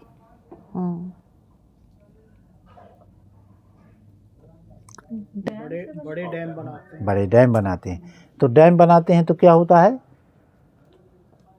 पानी को रोकते हैं, नदिया का पानी रुक जाता है। तो नदिया का पानी रुकने से क्या होता है? नदिया के अंदर जीव जंतुओं की एक श्रृंखला होती है, समंदर से लेकर उसके स्रोत तक। उसमें मगर हैं, कछुए हैं, तमाम प्रकार की मछलियां हैं, और ऐसे अनेकानेक जीव जंतु हैं जिनका हम नाम तक नहीं जानते हैं। जैसे ही एक जगह उसको रोकते हैं तो उनकी श्रृंखला टूट जाती है। तो पहला काम तो ये हो जाता है कि पानी को शुद्ध करने के लिए जो उसके जीव जंतुओं की लगातार की प्रक्रिया है वो बाधित हो गई। अब आपका पानी सड़ना शुरू हो जाएगा, क्योंकि उन जीव जंतुओं की वजह से हमारा पानी क्लीन होता है। ये तो ठीक है ना। हाँ, दूसरा, जो 2 प्रकार के जल स्रोत हैं हमारे हिंदुस्तान में। एक जल स्रोत हिमनद कहलाते हैं। हिमनद का मतलब बर्फ पिघलने से पानी बनता है, हिमखंड पिघलने से आते हैं। दूसरे स्रोत क्या हैं? वन नद, जो वन से स्रोत हैं। तो वन से आने वाली नदियों में पानी कहाँ से आता है? गुजरात में सबसे ज़्यादा बड़ी वन नदी कौन है? नर्मदा। कहाँ से आती है? अमरकंटक। पानी बरसने से आती है। अब धीरे धीरे वहाँ पानी सूख गया, तो कैसे चलती है? वहाँ तो बहुत, किसी ने नर्मदा का स्रोत देखा है? हाँ देखा, मैंने देखा है। देखा है, कितना छोटा सा है, नाली, पतली सी नाली। वहीं पर बाबा जी ने तपस्या की है, वहाँ से छोटा सा स्रोत निकलता है, और कितना, आपने धुआंधार वो देखा है? जबलपुर का धुआंधार प्रपात देखा है? कितना भयंकर विशाल नदी बन जाती है। कैसे बनी? वहाँ से तो इतना स्रोत था। नर्मदापुरम में भी कितनी बड़ी, कैसे हुआ? कैसे हुआ? सब बरसात का पानी ना, तमाम जगह जगह से जल स्रोत उससे जुड़ते जाते हैं, छोटे छोटे जल स्रोत जुड़ते जाते हैं, और विशाल नदी का स्रोत वो ले लेते हैं। अब ये जल स्रोत कैसे, तो जल स्रोत कैसे चलते हैं? जैसे ही डैम बनता है, उस डैम के बराबर भरने की क्षमता के बराबर का सारे जल स्रोत बंद हो जाते हैं। जल स्रोत कैसे चलते हैं पता है? यदि उसके ऊपर एक निश्चित दबाव से ज़्यादा दबाव पड़ गया तो जल स्रोत बंद, जल स्रोत बंद हो गए, तो अब उनके निकास का पानी खत्म। डैम बनते ही अब डैम के नीचे जितने स्रोत होंगे उससे नदियाँ चलेगी। इस तरफ के तो स्रोत बंद कर लिए, और मान लीजिए एक नदी में हमने 50 डैम बना दिए, तो कम से कम 200 किलोमीटर के तो स्रोत बंद कर दिए, और नदियाँ है कुल 300 किलोमीटर की। धीरे धीरे हमारी केन नदी तो सूखने के कगार पर आ गई। यही नर्मदा का हाल होगा, कोई नदी नहीं बचेगी। इतने बड़े डैम है विनाशकारी होते हैं। ये यूएसए में भी हुआ है, कई देशों में हुआ है। ठीक है ना, और उनको तो तोड़ने पड़े। हाँ, चाइना तो तोड़ रहा है, अब अमेरिका भी तोड़ रहा है। तो डैम बड़े खतरनाक होते हैं। इन मैं तो केवल कल्पना करवा रहा हूँ। अब इसको रोका गया, उससे बिजली बनाई गई, तो जितना हमने प्राप्त किया उससे ज़्यादा खो दिया। क्या हम कोई निरापद तरीका नहीं निकाल सकते हैं? निकाल सकते क्या? प्रवाह बल को प्रवाह बल को। अभी हमारे पास बहुत अच्छे प्रकार के वेयरिंग्स आ गए हैं। उस समय हमारे पास बीरिंग नहीं थी। अब हम अगर हमारी सरकारें चाहें, ये यूनाइटेड नेशंस लिखा सकता है कि हमारी सरकारें चाहें तो इस रिसर्च को बढ़ावा दे सकती हैं कि एक जगह जहां वही नर्मदा नदी थोड़ी सक्रिय है, जहां प्रवाह प्राकृतिक रूप से तेज है, इस तरफ भी एक खंभा बनाया जाए, उस तरफ भी एक खंभा बनाया जाए और 40, 50, 100 ठो टरबाइन लगा दिए जाए और सेंसर लगा दिया जाए कि उस सेंसर से जैसे ही नदिया का प्रवाह नीचे जाए तो नीचे चला जाए, ऊपर जाए। ये तो आसानी से हो सकता है।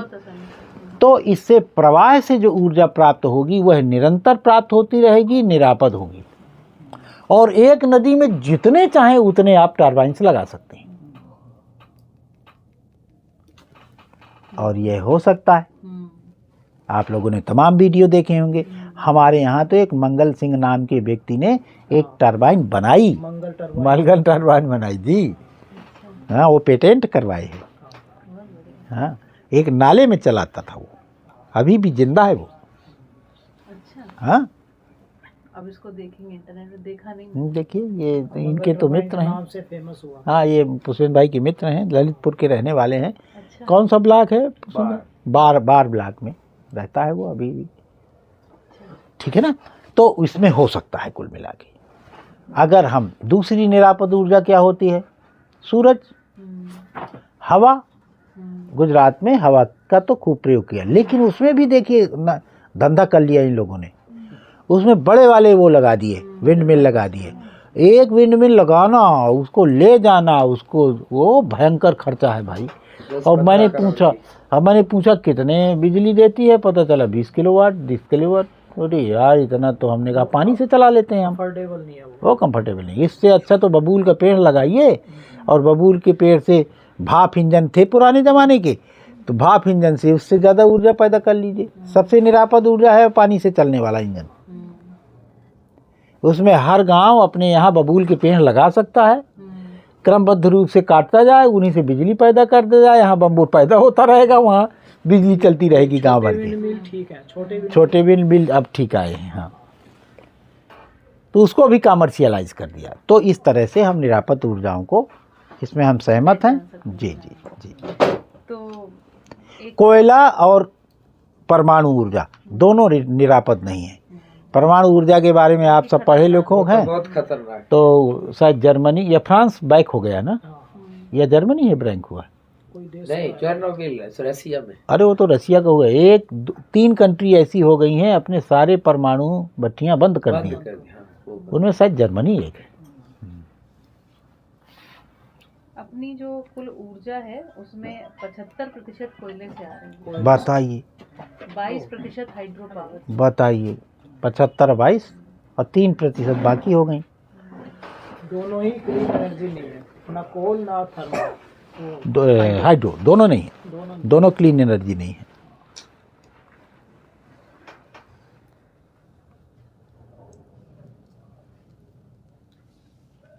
जर्मनी में बायोगैस से बहुत ज़्यादा इलेक्ट्रिसिटी जनरेट करता है। हाँ, जर्मनी इसमें बहुत आगे हुआ है। सोलर के ऊपर भी बहुत काम किए हैं। और मैं जो वीडियो देखा हूँ ये कौन सी एनर्जी बताई आपने? Floating turbine. फ्लोटिंग टरबाइन मैंने वहीं का एक वीडियो मैंने बहुत लोगों को दिखाया कि यार बड़ा इजी है इसको तो बनाना। उसने एक बड़ा गोल पहिया बना दिया है। उस गोल पहिए से बहुत कम प्रवाह में भी जाता है टरबाइन। हमारे पास अब बेरिंग बहुत अच्छे हैं ना, वो जाता है बहुत स्लो पानी, लेकिन उसमें बिजली पैदा हो रही है 10 किलोवाट। छोटा सा टरबाइन नालों में हो जाएगा। इतने तो नाले हैं हमारे पास।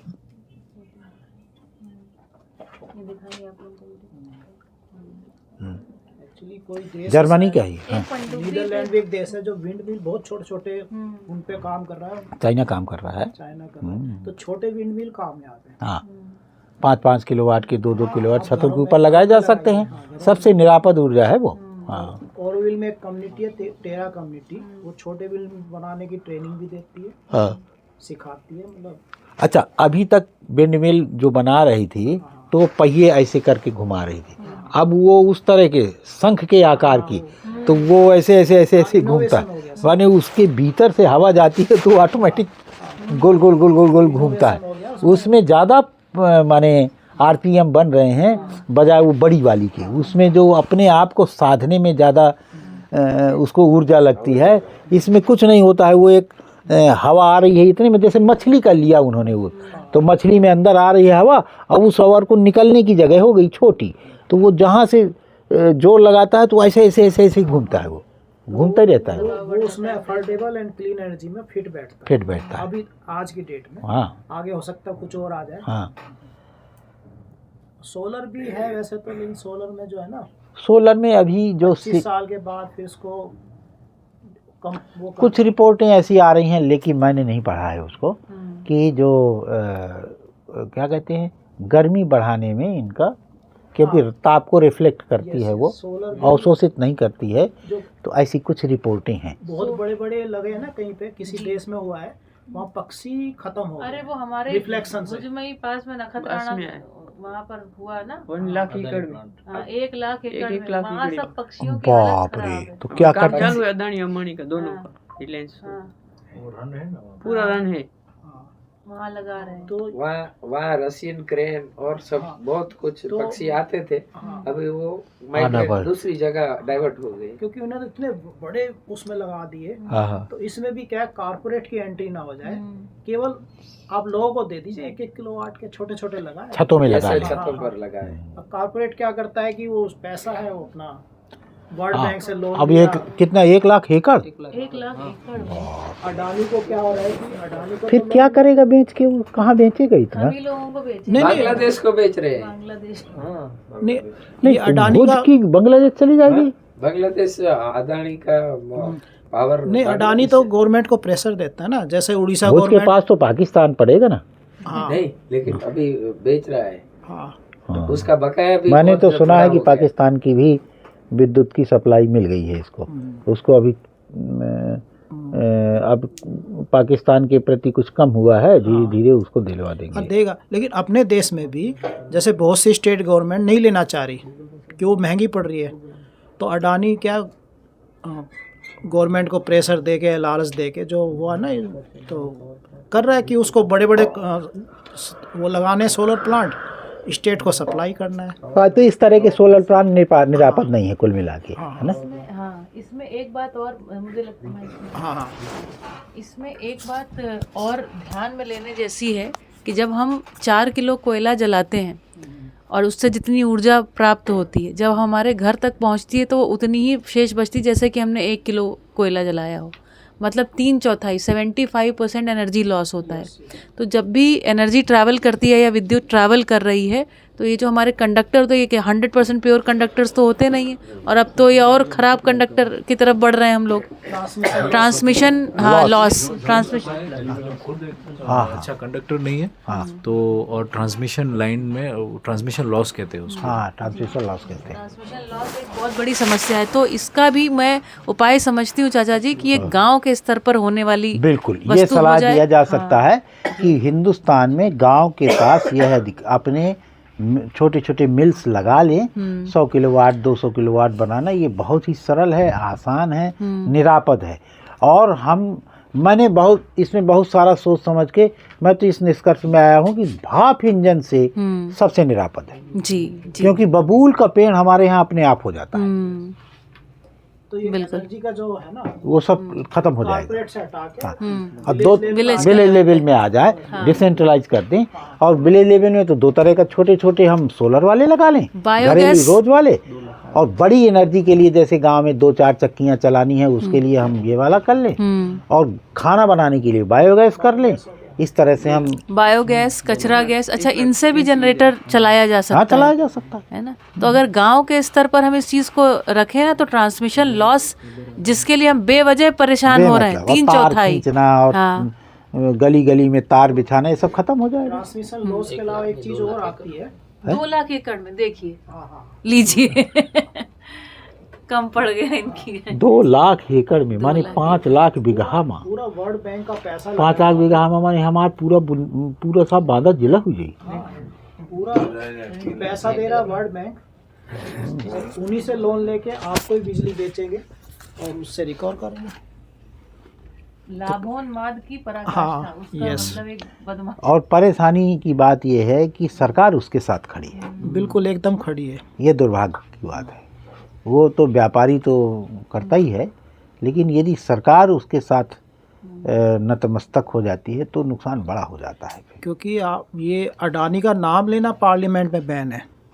आप मतलब कितना उनका वो है कि आप उसका नाम नहीं ले अरे सकते। बाप रे। अच्छा, इसकी बीच में कोई ग्रीनरी पौधा वौधा नहीं लगाया जा सकता? नहीं उस हाँ, नहीं तो उसका तो सूरज वाला घट जाएगा, तो बड़ा खतरनाक है वो। ये किसी देश में और भी हुआ है वहाँ- पूरा। वहाँ- कैलिफोर्निया। हाँ, एनवायरमेंटल ये विनाशकारी साबित हो रहे हैं। वहाँ की मिट्टी ऐसी है ना, उसमें वो वहाँ के जो बबून है ना, वो परदेश से लाया गया, उसके अलावा कुछ नहीं उड़। सुबहुल वो कांटे वाला हाँ, बबूल। काटे वो उसको मतलब लोखंड की वो होती है ना। प्रयोग नहीं किया। चाइना ने तो अपने रेगिस्तान में उगा लिया। सरकार के पास इच्छा शक्ति होनी चाहिए तो उग जाता। जो उगाया वो उगा, आप जो उगाना चाहते हैं वो उगाइए। तो इसमें भी कुछ एक्ट बनाना चाहिए, वो तो बनाएंगे नहीं, पता है इनको। हाँ जी, 1% जमीन ठीक पे है। हम सोलर लगा सकते हैं। कितने तक पहुँचे? अभी बहुत पड़े हैं। अभी तो नहीं, आधे तक पहुंचने वाले हैं। हाँ, 8वां क्या है? तो उसका सलूशन, हाँ, समरी उसकी। हाँ, इसका तो थोड़ा- 2 समरी हुई। जी। एक समरी ये हुई कि ग्राम पंचायत स्तर पर इस काम को देने सौंपा से जाए। ही, सौंपने से जो अनावश्यक क्या बताया लॉस, भैया ने? ट्रांसमिशन लॉस, लॉसेस से ट्रांसमिशन लॉस, ट्रांसमिशन लॉसेस से बचेंगे, बेमतलब तारों से बचेंगे, बेमतलब इंफ्रास्ट्रक्चर खुदाई से से बचेंगे, इंफ्रास्ट्रक्चर से हाँ, बचेंगे। सही बात। ग्राम पंचायतों को अपनी बिजली तैयार करने के लिए या जो भी बिजली कंपनियां हैं उनसे कांटेक्ट करने के लिए अधिकार दे दिया जाए, तो भी कम ही लॉस होगा, तब भी कम लॉस होगा। हाँ। एक और बात बताऊं जी, हमारे कच्छ में आज की तारीख में इतने खंभे लग गए कि मतलब 30,000 मेगावाट जितनी एनर्जी वहाँ पैदा होगी, तो उसके लिए ले जाने के लिए पूरे देश में बांटेंगे या दूसरे देश में भी हाँ भेजेंगे। तो इसके हिसाब से देखो न तो खंभे खंभे ही लगे पूरी जगह, कहीं भी देखे। हाँ, खंभा लगना तो उत्पादक जमीन बर्बाद होगी। 2 किलोमीटर आप जबरदस्ती लगवा रहे हैं। खेडूतों को जेल में पुलिस ले के जाती है, बाद में वो काम करती है। जेल में खेडूतों को डाल देती है और माने गुंडई जबरदस्ती लगवा देते हैं, पुलिस लेके जाती है उसको, और थोड़ी देर में बाद में छोड़ देते हैं। हमारे पास में ही है, तो उसका अदानी का वो खंभा जाता है, तो हम मना बोल रहे हैं भाई इधर नहीं लगवाना है। तो बाद में क्या, पुलिस आएगी, हमको ले जाएगी, जेल में रख देगी, बाद में खंभा लगवा देगी, छोड़ देगी। हाँ। और कोर्ट में जाने का कोई बहुत दादागिरी चल रहा है कोई अदानी रास्ता का। नहीं। हाँ, कहाँ तक लड़ोगे आप, वाला बात आ जाता है। अब सरकार उसके साथ खड़ी है ना, कैसे लड़ सकते? पूरा निकल के पूरा, अरे अभी एक कोई हंसराज क्या, तो वो जंगल है, बड़ा खूबसूरत जंगल था। हसदेव पीड़ा सही होती बात है, है, बहुत पीड़ा पीड़ा होती वहाँ है से माइग्रेट करना पड़ रहा है हाथी को। और वो हाथियों का जो बिहेवियर चेंज हो गया है, वो अब खूंखार हो गए हैं। होंगे ही, वो क्या करें अभी। वो तो सबसे ज्यादा जानकार जो बांधवगढ़ के आसपास उस गांव है, वहाँ हाथियों का अटैक वो कहते हैं आज तक नहीं हुआ है, अब होने लगा है। वो आते हैं घर तोड़ के चले जाते हैं। कि रोको, वो कह रहे हैं कि इकट्ठे हो, इनको रोको। उनका चेंज हो रहा है। तो वो एक बात मैं भी बताऊं कि यहाँ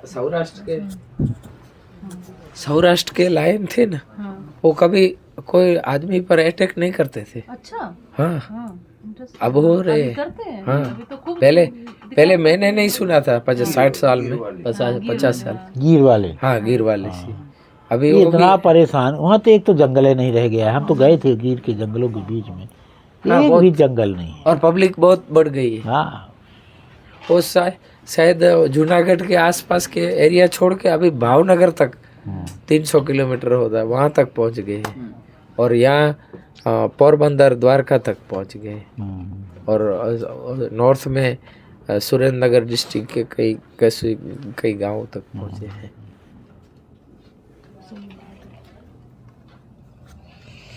चलिए मुझे लगता है कि हम लोग अब रोकते हैं यहाँ पर, हाँ, है ना। ठीक और समरी बच्चों ने अभी क्या ध्यान कहाँ गया कल उस पर थोड़ा बोल करके फिर समाप्त करते हैं इसको।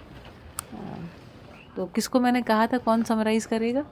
जिग्नेश को कहा था, बाबू को कहा था, और किसको? एक किसको और कहा था? घनश्याम को और कहा था ना, तीनों। ज़्यादा ध्यान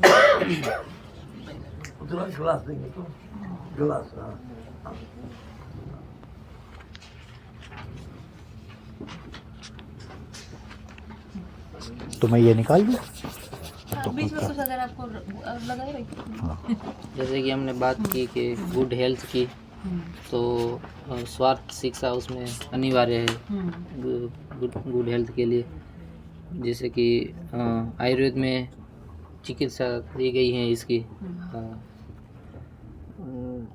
जिसका स्वास्थ्य की जानकारी हो, जिसका पाचन, डिहाइड्रेशन, समांतरीय मन, जैसे कि जठराग्नि, ये सही उसका गुड हेल्थ।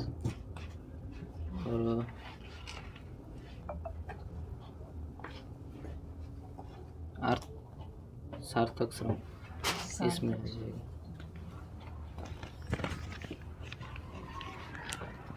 और गोल 4 हमने बात की क्वालिटी एजुकेशन, निपुणता, पंडित्यता और कुशलता, जीवन में गुणात्मक परिवर्तन। कुशलता यानी कि हमको बाजार का विचार ही ना है, जो कुर्सी बनाना है तो अपने खेत में से लकड़ी लेके विचार पकड़ में आ गया। बहुत अच्छा, ये बात पकड़ में आ गई लगता है ना, कुशलता। हाँ ठीक है। और निपुणता का अर्थ होता है कि उसका वैल्यू में ज़्यादा वैल्यू करे, एस्थेटिक बढ़ा दे उसका। और पांडित्य यानी कि संतुलन का पता होना, कितना उत्पादन करना है कितना नहीं करना है। Very good. चलिए और आगे देते हैं बाबू। आगे वाला गोल या इसमें भी कुछ और जगह ध्यान दिया हो वो भी जोड़ दें। हाँ।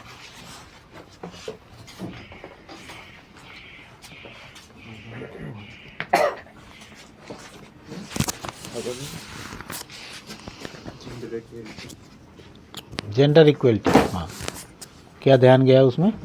जेंडर इक्वलिटी उसमें आपने जो बताया कि स्त्री और पुरुष के बीच में अगर पूरकता नहीं है तो हाँ ठीक है।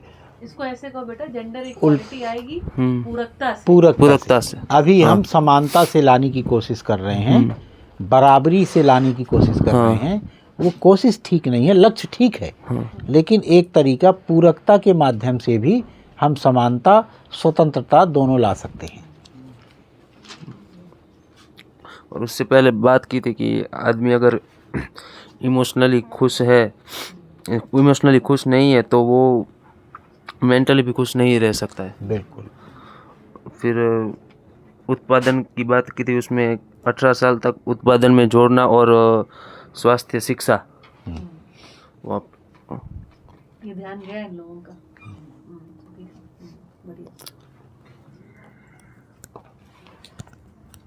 पहले तो हेल्थ की बात करें तो मेरे को एक विचार आपका बहुत अच्छा लगा कि आपने कहा कि 19-20 साल के जो लड़के लड़कियां होते हैं उनको ये समझाना ज़रूरी नहीं होता कि क्या खाना क्या नहीं खाना। वो समझाना 3 लोगों के, गुरु, शिक्षक और माता पिता। और दूसरा मेरे को विचार अच्छा लगा कि वो विवाह के बाद जो स्त्री जाती है तो प्रॉपर्टी में बराबर के हिस्सेदार हो जाए, बराबर हिस्से बजाय क्या करते हैं ये लोग, उल्टा करते हैं, भाई बहन को लड़ा देते हैं। जी जी। हाँ। तो प्रॉपर्टी अच्छे बंटवारा हो, हाँ, ऐसा ही प्रॉपर्टी का बंटवारा ही ना हो, बंद हो जाएगा, बंटवारा ना हो। उसकी परंपरा बन जाएगी। जी, माने परिवार को प्रॉपर्टी राइट हो, व्यक्ति को ना हो। जी। और व्यक्ति की जिम्मेदारी परिवार हो। हाँ। बहुत बढ़िया। और अफोर्डेबल एंड क्लीन एनर्जी में क्या बात थी, और भी कोई रख सकता है?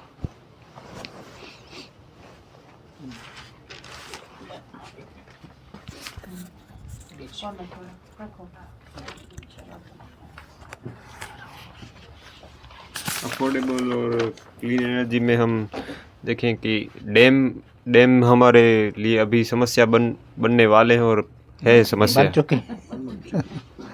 और क्लीन एनर्जी में जो अभी नदी के स्रोत होते हैं वहाँ ही हाइड्रो पावर प्लांट लगा सकते हैं। हाँ। और जो देखा कि floating turbine is the good solution for the hydro projects. और मिनी जो पवन चक्कियाँ होती है वो भी बहुत बढ़िया, वो भी अच्छी है। हाँ। और ऊर्जा के स्रोतों का विकास हो सकता है, कोई जरूरी नहीं कि आखिरी हो चुका है, बहुत सारे हो सकते हैं। बहुत है। हाँ हाँ, बहुत है कोस्ट लाइन। हाँ, तो मैंने ना ऐसी पनडुब्बियां देखी थी जो एनर्जी वो जनरेट करती हाँ, मैंने भी देखा है। और किस तट पे देखा है, हिंदुस्तान में नहीं देखा मैंने। नहीं, मैंने तो YouTube ऐसे वीडियो में देखा है कहीं से। तो ऐसे टाइम एंड टाइट से तो इस तरफ वो लगा देते हैं, तो वो हर बार वो माने मोटर को घुमाता है, फिर उसको एक अब तो ये रेगुलेट करने के लिए तो बहुत रेजिस्टेंट और वगैरह आ गए हैं। क्या कहते हैं उसको जो लगाया जाता है मोटर में, माइक। हाँ, वो बहुत सारे आ गए हैं। नहीं, वो कहते हैं जो मोटरों में लगता है, क्या होता है कि जैसे ऊर्जा जाती है तो कंजर्व कर लेता है अपने में। कैपेसिटर्स, बहुत सारे कैपेसिटर्स लगा के उसको रेगुलेट कर लेते हैं। बढ़िया। तो मुझे लगता है बढ़िया शानदार डिस्कशन रहा जी। कुछ जोड़ना है? हाँ जी। जो भी मानव जात के लिए अच्छा है उसके सबके बारे में ऑल ओवर बच्चों को छोटे हो तब से उसके मगज में ये भरा जाए। बिल्कुल। सर्व शुभ का विचार, सब शुभ का। हाँ, प्रकृति को दोहन नहीं, पोषक के रूप में देखे, जो अगली पीढ़ियों तक चले। अभी ये जो काम कर रहे हैं वो तो खाद डाल रहे, जहर डाल रहे, तो वो तो खत्म कर रहे हैं, तो आगे तो वो जमीन बाज हो जाएगी, कुछ उसमें होगा नहीं। तो वो शिक्षा शुरुआत से सब मिला के एक विषय के रूप में उसको पढ़ाना चाहिए। इसके बजाय ये कहें, माने कहने का तरीका बदल लें कि ऐसी शिक्षा दी जाए, नहीं, हम ऐसी शिक्षा पद्धति लाएं कि बच्चा का घर ना छूटे, गांव ना छूटे। पकड़ में आई बात? बिल्कुल। हम ऐसी शिक्षा दें कि वो अपना खेत संभाले, ना उसका गांव घर ना छूटे। अभी क्या होता है शिक्षा में, अगर 8वीं के बाद गांव उसका घर छूट जाता है। सारी सफलता यही है कि गांव घर छूट जाए। तो अभी शिक्षक को हम ऐसी शिक्षा दें कि गांव संभाले, ना गांव बिना छुड़ाए शिक्षा दे दें, अपने आप सब सीख जाएंगे। और कितनी चालाकी की है ना आजकल। जैसे 8वीं के बच्चों को साइकिल दे रहे हैं, वो किस लिए दे रहे हैं? दूर साइकिल से स्कूल जाने में आसानी हो रही है। कुछ दूर देर तक अपने घर से बाहर रहो। जैसे ही आप घर से बाहर रहते हैं तो आपका माइंडसेट बदलने लगता है, और जैसे ही 12वीं के बाद बाहर चले गए तो एकदम पूरा बदल जाता है।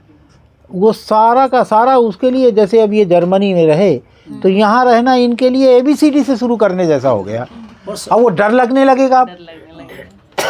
हम ये कहते हैं कि भाई गांव और घर ना छूटे, ऐसी शिक्षा की व्यवस्था कर लें तो ज़्यादातर लोगों का प्रबंधन तो वहीं हो जाएगा। ज़्यादा से ज़्यादा 10-20% लोग जो यह महसूस करते हैं कि अभी हमारे पास कम है, वो चले जाएंगे। अभी तो 100% गांव बाहर चला जाता है। जो हमारे यहाँ एक कहावत है, ट्रेंड हो गया अभी। हाँ, 10 तक पढ़ा तो हरसेगा, 12 पढ़ा तो घर सेगा, BA पढ़ा तो गांव सेगा, MA पढ़ा तो देश सेगा, PhD किया तो पूरी दुनिया बेवकूफ़, मैं अकेले बुद्धिमान। अभी की शिक्षा ये है, अरे शिक्षा तो ये पढ़ाया जाए, ये ना कहिए अब ये कहिए कि शिक्षा ऐसी की जाए कि हमारे बच्चे घर नहीं छोड़ेंगे। तो 8वीं तक की शिक्षा गांव में ही, 10वीं तक माने सारी शिक्षा वहीं होगी। मेरा कहने का मतलब क्या है कि ऐसी शिक्षा होनी चाहिए कि वो बचपन से ही वहीं रहना सिखाई, जल जमीन सबसे जुड़ा रहे। हाँ, तो वो गांव में रहेगा, हाँ गांव में रहे। और उसमें क्या पद्धति, एक मेरे पास मुझे एक वो मिली थी, अब वो फट गई और खो गई, अब मैं क्या बताऊं। पहले अध्यापक अपने किताब तैयार करते थे जब छापे खाने नहीं चले थे, तो मुझे उस ज़माने की एक मैन्युस्क्रिप्ट मिल गई थी, तो अध्यापक ने बनाई थी। वो मदरसों वाला ज़माना था, तो हिंदी और अरबी का मिश्रण था वो। तो जानते हैं वो बच्चों को कैसे गणित सिखाता है, जाओ अपने गांव के कुएं की गिनती करके लाओ। तो गिनती भी सीख रहा है और कुएं भी देख रहा है, जुड़ भी रहा है उनसे। हमारे गांव में कितने तालाब हैं, कितने नदियां हैं, कितने पेड़ हैं, कौन कौन से पेड़ हैं, ये गणित भी सिखा रहा है, भूगोल भी सिखा रहा है। अभी हमने छत्तीसगढ़ की महिलाओं को, उनको काफ़ी लिबर्टी मिली है, तो हमने कहा बहन जी देखिए, अपने गांव के बच्चों को टास्क दीजिए कि अपने गांव के श्रेष्ठ व्यक्तियों की सूची बना के लाएं। ये तो मुझे लगता है हम भी अपने कर सकते हैं ये अपने गांव में सर्वे कराइए। कुछ नहीं, उपदेश बिल्कुल गांव में नहीं देना चाहिए, नहीं तो गांव से रिजेक्ट हो जाएंगे आप। गांव में रहने का, जैसे वो गाली गलौज करते हैं, आप भी सुनिए, बकिए मत गाली, लेकिन उसको बुरा मत मानिए कि वो गाली दे रहा है। गाली सब प्यार करते हैं, तो हमारे तो कुछ मित्र सोचते हैं इसको साले को कुछ हो गया लगता है, साला गाली क्यों नहीं बक रहा है, तो ऐसे हो जाता है। तो ये न देने की बजाय ध्यान आकर्षण कराएं कि हमारे गांव में पैसा कहाँ कहाँ से आता है और जाता कहे कहे में, और गांव में बताते भर जाइए, आधा काम आपका हो गया। क्या होता है, सामूहिक सोच नहीं है तो लगता है मैं भर कर रहा हूँ, दूसरा थोड़ी कर रहा है। जब पता अरे यार ये तो पूरे घर भर का नुकसान हो रहा है, गांव भर का नुकसान हो रहा है, तो सामूहिक सोच विकसित होती है। बहुत बढ़िया, मुझे लगता है इस बात से हम कंक्लूड कर सकते हैं ना। Thank you. देखिए, मुझे लगता है हम लोगों ने जो 7 गोल्स की चर्चा करी, उसमें एक बात ये निकल के आई कि सामूहिक सोच का बढ़ना, सामूहिक सोच का आना, उस पर बैठ करके विचार करना, ये प्रथम काम है। और पाएंगे कि बस इसके आगे तो सब स्वयं स्फूर्त है, फिर बहुत सब मिलजुल के कर ही लेंगे, है ना। बहुत बढ़िया, ठीक है, तो आज के सत्र को यहाँ पर रोकते हैं। सभी को नमस्कार, धन्यवाद।